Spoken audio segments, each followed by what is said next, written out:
Donald Trump's visit to the UN had problems right from the start. First, a halted escalator. And then a teleprompter that didn't work. These are the two things I got from the United Nations, a bad escalator and a bad teleprompter. Followed by a full frontal attack on the United Nations, sharply critical of the global body and much of its agenda. This climate change, it's the greatest con job ever perpetrated on the world, in my opinion. It's time to end the failed experiment of open borders. Your countries are going to hell. Look, I put out 7 wars, if you think about it, and I'm not the UN, and I wasn't helped by the UN. But one war that he's failed to end would dominate the day. In the event that Russia is not ready to make a deal to end the war, then the United States is fully prepared to impose a very strong round of powerful tariffs.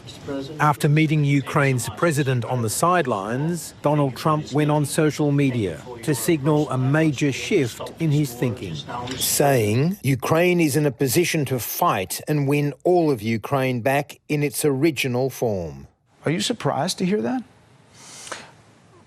A little bit. President Trump was more positive in it. Donald Trump also supporting NATO's defence of its airspace after recent violations in Poland and Estonia.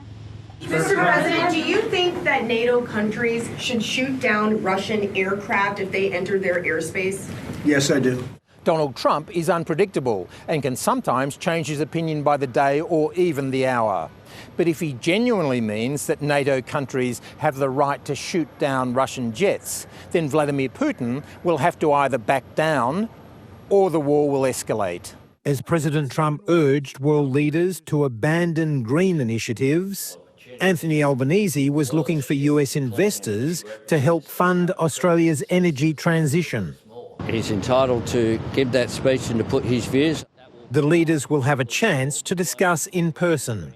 The White House has confirmed they'd finally hold formal talks next month. The Prime Minister settling for this brief first face-to-face chat in the meantime. Between leaders of nations, you organise phone calls, you have note takers, you do it in rooms.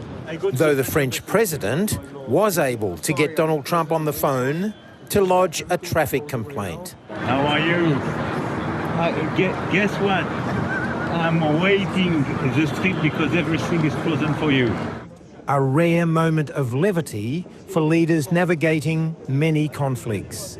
John Lyons, ABC News, New York. The path to the meeting between Albanese and Trump has been a somewhat tortuous one since his return to the White House in January, and the perceived merits and benefits of actually meeting with him have ebbed and flowed. There was a bit of a joke going around Canberra that meeting the US president wasn't necessarily such a great move.